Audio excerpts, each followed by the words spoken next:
मैं जो भी कुछ हूँ बाबा साहब डॉक्टर अम्बेडकर के कारण हूँ। इस बात का बदला मैं संविधान की रक्षा करके चुकाऊंगा। मैं पे बैक टू फैमिली और पे बैक टू सोसाइटी करके चुकाऊंगा। मैं समाज के पुनर्निर्माण के लिए सदैव तत्पर रहूंगा। कोई चीज या चमत्कारी माला नहीं पहनी है। मेरे माथे पर कोई तिलक नहीं है। मैंने हाथों की रेखाओं या माथे की रेखाओं में भविष्य नहीं तलाशा। मैंने कभी वास्तुकला का ध्यान नहीं रखा। मेरी सफलता के पीछे पूर्व जन्मों का कोई फल नहीं है। मैंने किसी की आरती नहीं उतारी। मैंने माथे पर कोई काला टीका नहीं लगाया। किसी नदी में नहाने से भी मुझे सफलता नहीं मिली। मेरे घर के सामने कोई ढोलक नहीं टंगी है। मैंने किसी धर्म के ठेकेदार को रिश्वत नहीं दी। मैंने कोई मन्नत नहीं मांगी, बलि नहीं चढ़ाई। मैंने कोई मंत्र नहीं पढ़वाया। मैंने कोई हवन नहीं किया। मैंने कोई मुहूर्त भी नहीं निकलवाया। मैंने किसी शक्ति के सामने चढ़ावा नहीं चढ़ाया। किसी के पैरों में गिरकर सफलता प्राप्त नहीं की। मैंने किसी ग्रह के बदलने का इंतजार नहीं किया। मैंने किसी उपहार की बोली नहीं लगाई।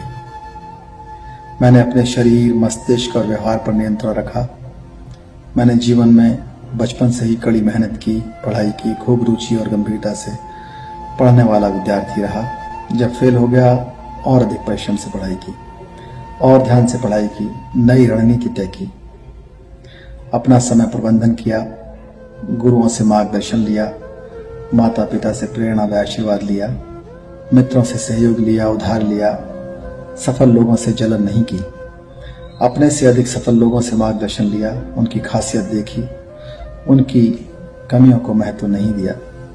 मैंने महामानव बुद्ध, सावित्रीबाई फुले, ज्योतिबा फुले, बाबा साहब डॉक्टर अम्बेडकर के जीवन संघर्ष और उद्देश्य को समझा और नैतिकता के रास्ते पर चला, विज्ञान के रास्ते पर चला। मैंने पुरानी परंपराओं, उत्सवों पर समय, धन और ऊर्जा नहीं गंवाई। अपने चरित्र को बनाए रखा तथा रोजमर्रा के झगड़ों से स्वयं को बचाया। किसी प्रकार का नशा और अहंकार से अपने आप को बचाया। दूसरों की हंसी उड़ाने की जगह मैंने दूसरे की कमियों को सीख की तरह माना। मैंने बाबा साहब के बनाए हुए संविधान द्वारा प्रदत्त जो अधिकार है प्रतिनिधित्व का, उसे लिया। मैं जो भी कुछ हूँ बाबा साहब डॉक्टर अम्बेडकर के कारण हूँ। इस बात का बदला मैं संविधान की रक्षा करके चुकाऊंगा। मैं पे बैक टू फैमिली और पे बैक टू सोसाइटी करके चुकाऊंगा। मैं समाज के पुनर्निर्माण के लिए सदैव तत्पर रहूंगा। मैं अपने सभी गुरुजनों के प्रति कृतज्ञ हूँ। मेरे माता पिता, भाई बहन, परिवारीजन आदि सभी ने मेरे जीवन को संवारा है। मैं उनका सदैव ऋणी रहूंगा, उनका ध्यान रखूंगा। साथ ही मैं अपने परिचितों, मित्रों, छोटे बच्चों, विद्यार्थियों से यह अपील करता हूँ कि वह किसी अंधविश्वास के भ्रम में न पड़कर मेहनत